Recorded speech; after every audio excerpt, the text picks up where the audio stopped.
Presidente Paulo Guedes, bom dia. Bom dia, presidente Bia, ministro Fernando Haddad, secretário Gabriel. Obrigado por estarem aqui hoje para responder aos nossos questionamentos.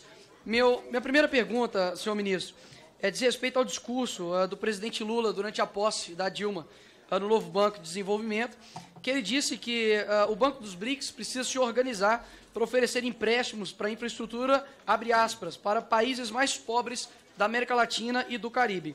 E a gente sabe que, para isso ser feito, é necessário, né, que o banco, que esse empréstimo tenha garantido o Tesouro Nacional de países integrantes do NDB. No caso, que o Brasil ele seria, no caso, fiador disso. Contudo, por exemplo, Cuba, Venezuela, eles possuem uma dívida ainda com o Brasil, né, com o BNDES, de 529 milhões de reais. Inclusive, Cuba, né, que deu aí como garantia do não pagamento charutos em troca para o Brasil. 75% que foram quitados saíram do Tesouro do Brasil, né, não somente não pagaram, como também aquilo que pagaram foi através também do FGE.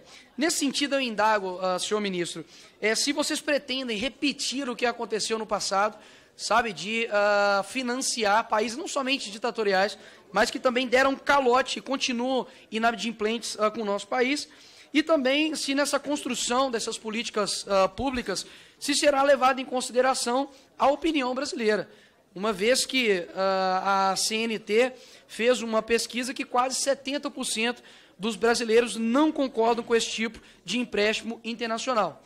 E o meu segundo questionamento também diz respeito ao que os demais colegas disseram aqui a respeito do Banco Central, de que o seu chefe, né, Lula, disse que eu vou esperar esse cidadão, Campos Neto, terminar o mandato dele para a gente fazer uma avaliação do que significou o Banco Central independente.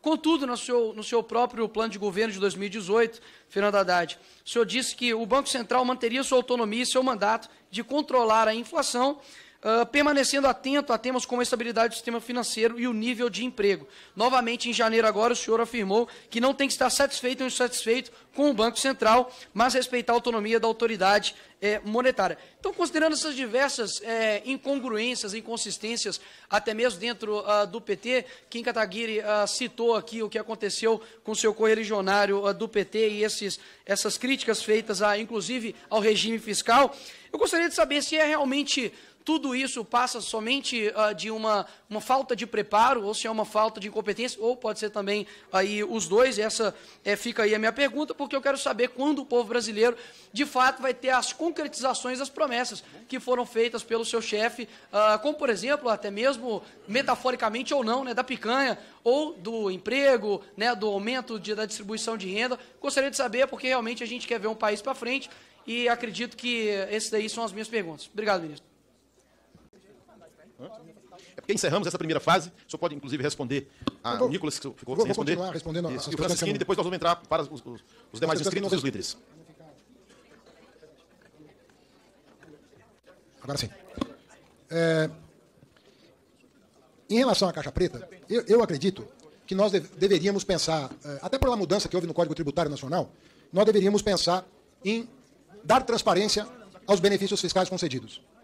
Do mesmo jeito que você tem um cadastro do Bolsa Família, que a pessoa recebe ali R$600, mais 150 por criança, imagina uma pessoa que recebe 600 milhões de reais, o equivalente a 1 milhão de beneficiários do Bolsa Família.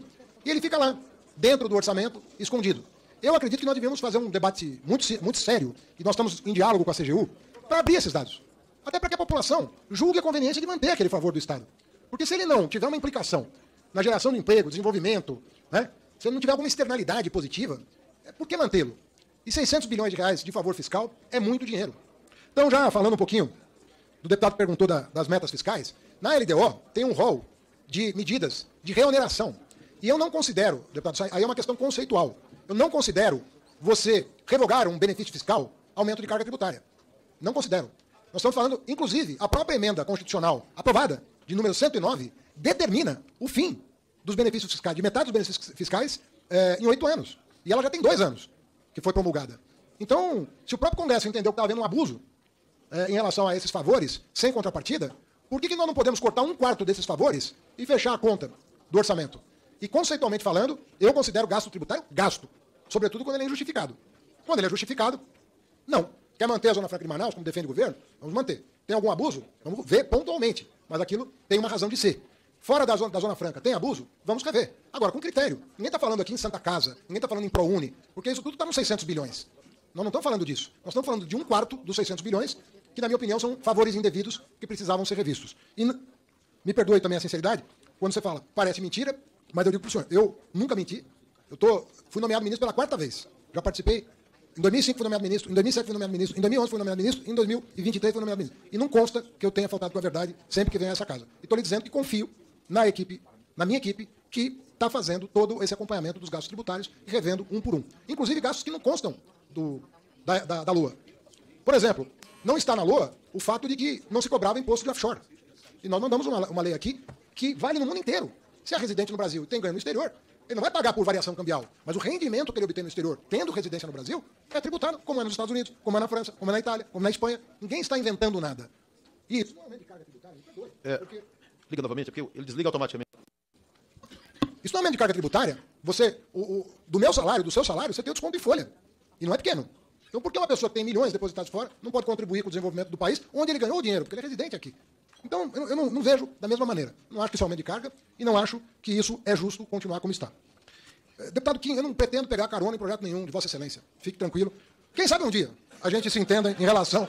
Eu gostaria de, num momento qualquer, ter a oportunidade... Aí sim, né? Os bets. Alguém pode estar em desacordo com isso? São sites que estão no exterior, né, ganhando dinheiro, fazendo o que fazem, com trapaça, inclusive. Não estou falando deles especificamente, mas a gente sabe que tem trapaça, inclusive denunciado pela Polícia Federal. Você não vai regulamentar isso? Vai deixar a economia popular desassistida? Então vamos regulamentar. Vamos fazer a coisa certa. Ninguém tem experiência internacional. Nós estamos olhando para a Inglaterra, estamos olhando para Portugal, estamos olhando para a Espanha, estamos olhando para todos os países. Onde deu certo? Onde a coisa funciona? Onde tem regulação? Onde tem punição para abuso? Onde tem assistência? Porque muitas pessoas se envolvem com isso e às vezes não saem mais do vício do jogo. E até isso a lei prevê. Que nós tenhamos uma atenção às pessoas que, porventura, caiam em armadilhas. Olha, eu queria fazer um apelo aqui. Eu tenho muita honra de ser filiado a um partido presidido pela deputada Gleisi Hoffmann. Mas muita honra. A Gleisi é uma pessoa, me permita chamá-la assim, deputada, dada a amizade que... A Gleisi é uma pessoa extraordinária. É uma pessoa de convicção, é uma pessoa transparente, é uma pessoa que diz o que pensa. É uma pessoa que não se incomoda de ser derrotada num debate. Se porventura ela tiver a oportunidade de expressar a sua opinião e de vencer muitos debates, e o principal deles, esses últimos 10 anos, eu acho que ela é uma grande vencedora das teses que ela defendeu. A grande defensora. Defendeu a democracia, defendeu a justiça para um homem, defendeu a justiça para um povo. Está defendendo um projeto de governo que tem, nas pessoas menos assistidas, o seu foco principal. É uma vitoriosa. É uma vitoriosa. Tenho muita honra de fazer parte do partido de Gleisi Hoffmann, de ser liderado por ela. Passamos muitos desafios juntos. E se a gente diverge numa outra coisa, viva a democracia, viva a liberdade, viva a mulher brasileira, que pode se expressar, que não tem medo de desafiar a opinião de um homem, que fala de igual para igual. Oxalá de ter mais mulheres em postos de comando do país que possam se expressar livremente, sem constrangimento dos seus pares. Sem constrangimento dos seus pares. Eu estou aqui de peito aberto para responder a qualquer pergunta. Mas, por favor, eu peço, eu estou muito confortável no partido que eu estou, presidido pela minha companheira. Obrigada, ministro. Boa, ministro. Presidente, Obrigado, ministro Fernando Haddad. Senhor ministro, o senhor não respondeu nada. Pelo menos meu. Pelo menos meu.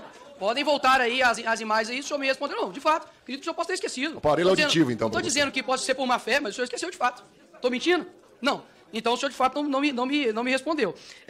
E assim, a fala mansa, impressionante aqui. Quase que me convence, de fato. Parece que o PT aqui, né? Parece que o PT aqui, realmente, o Brasil tá excelente. Parece que o Brasil virou Dubai, pô. O Brasil tá excelente. Porque não me parece, né? Que a gente tá com a taxa de desemprego desde fevereiro de 2015 a pior. Parece que estamos aí com 40 bilhões negativos em fevereiro. Então, realmente, é um mundo incrível da esquerda. Se você parar para perguntar aí nas ruas o que está acontecendo economicamente e fazer um paralelo com o que está acontecendo aqui, realmente vocês são, assim, especialistas em propaganda. Parabéns. Deputado.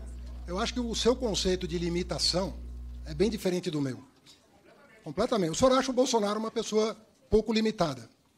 Eu acho que talvez seja a pessoa mais limitada que eu conheci em toda a minha vida. Senhor ministro, senhor presidente, por favor. O ministro não pode ser interrompido. O ministro não pode ser interrompido. O comportamento desse homem ao seu lado aí. Deputado, pela regra aqui. Deputado. Por favor, deputado. O senhor falou e não foi interrompido. A palavra está com o ministro. Silêncio, por favor.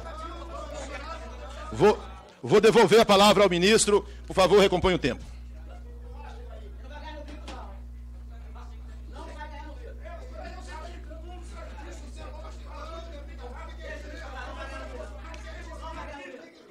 Deputado, Deputado, eu peço ao deputado, por favor... Deputado, vamos acalmar e vamos retomar aqui os trabalhos de forma respeitosa, viu? Vamos devolver a palavra. Silêncio, por favor. Eu peço silêncio, por favor, para a gente retomar os debates.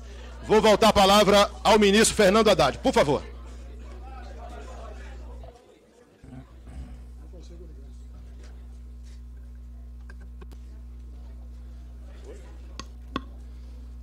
Então, eu só queria completar dizendo isso. Eu acho que o conceito de limitação é bem diferente.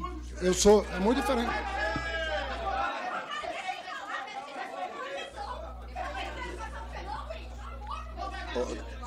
Deputado Ivaí, mais uma vez eu vou pedir ao senhor compreensão.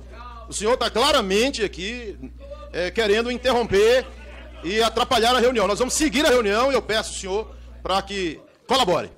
Com a palavra o ministro. Eu acredito que um país que tem 2,7% da população mundial e tem um presidente responsável por 11% das mortes por Covid, não devia estar nem falando de limitação com ninguém, porque não tem moral para isso.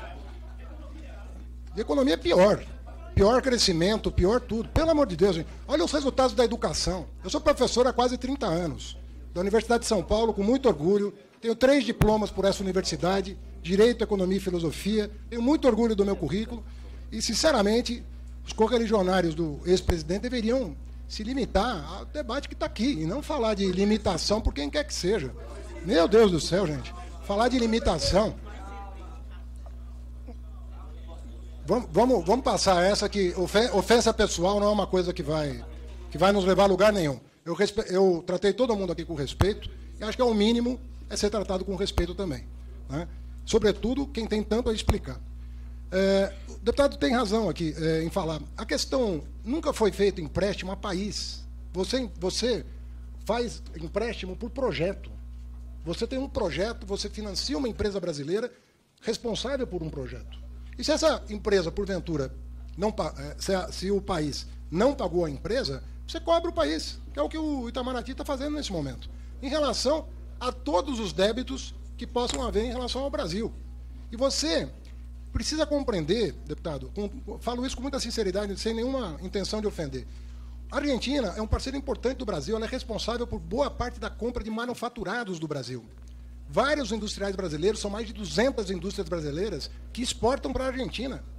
Então, zelar pela saúde financeira de um vizinho, pensando no interesse nacional, nos empregos que serão perdidos aqui, se houver um colapso de um país importante para nós, isso não significa fazer favor a ninguém. Tanto é que eu fui ao G7 defender os interesses brasileiros e faz parte da defesa do interesse brasileiro falar de um vizinho importante, que não é só apenas um vizinho, é o principal parceiro do Brasil na América do Sul, o principal parceiro do Brasil no Mercosul.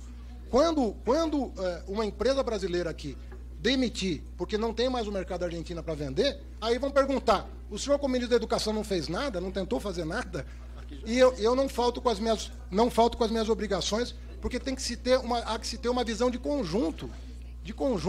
O Brasil é muito grande para não prestar atenção nos países da África, da América do Sul, da América Latina. Nós somos muito grandes para não pensar. Nós estamos aí estabelecendo um acordo com a União Europeia. Esse acordo depende da Argentina. Você acha pouco um acordo com a União Europeia? Então, nós temos que verificar o seguinte, quando a gente exporta serviço, todos os países têm linhas de financiamento das suas empresas que atuam no exterior. Pode acontecer um infortúnio? Pode. Você vai lá e cobra. Isso faz parte da regra internacional, faz parte do jogo. A China tem dezenas de bilhões de dólares investidos na África. E ela não está recebendo. E aí você vai dizer que a China errou em investir nos países africanos? Precisa ter um pouco mais de clareza sobre geopolítica e avançar mais em relação a isso. Em relação às suas emendas, deputado, eu não vou me manifestar sobre as suas emendas. Primeiro, porque eu preciso ver a redação que você quer dar ao texto. Segundo, eu não estou aqui. Segundo, que eu estou lendo o relatório do Cajado com quem eu discuti, mas o texto só foi entregue para mim depois da reunião com ele. Tem uma equipe no Tesouro vendo se a redação está em ordem. Eu não vou ficar aqui desrespeitando um trabalho que foi feito durante mais de um mês, que envolveu vários líderes, para dar aval a uma emenda sua, porque daí todo mundo vai me perguntar se eu sou a favor da sua emenda. eu tenho que ver o que ela implica, o que ela acarreta, quais as consequências futuras, porque não é um arcabouço fiscal para 2024. É um arcabouço fiscal sério. Pegue o comunicado do FMI ontem sobre o Brasil. Comunicado respeitoso sobre os esforços que esse governo está fazendo, inclusive na parte ambiental, que é o que vai atrair investimentos estrangeiros para o Brasil e que foi completamente desconsiderado durante os últimos 4 anos. Nós somos uma potência ecológica. Nós temos uma condição enorme de atrair investimentos. Caiu o desmatamento o mês passado 60%. Chamou a atenção do mundo. Se a gente tratar esse país com seriedade, os investimentos virão, de nacionais e de estrangeiros. O emprego vai vir, como está vindo. Pega os dados do CAGED. Então vamos tratar com muita responsabilidade e seriedade, que eu acho que a gente vai chegar lá. Conforme eu falei, nós temos que crescer acima da média mundial. O Brasil não pode se dar ao desleixo de continuar, por mais 10 anos, crescendo abaixo da média mundial. Por isso que a gente está preocupado com o juro. Não é por causa que a pessoa que está lá foi nomeada pelo governo anterior. Nunca desrespeitei o presidente do Banco Central em nenhuma fala minha. E vice-versa. Nunca o Roberto Campos me desrespeitou em nenhuma fala. E é assim que se constrói. É proibido o debate? Não. Nós estamos debatendo o Brasil. Não estamos debatendo causas pessoais. Estou defendendo o meu país, com respeito, com dignidade e com muita cordialidade, que tem marcado as relações da Fazenda com o Banco Central. Como eu espero que nós mantenhamos a nossa compostura aqui, em não promover ofensas desnecessárias. Isso não vai construir nada. Obrigado, ministro. Na sequência...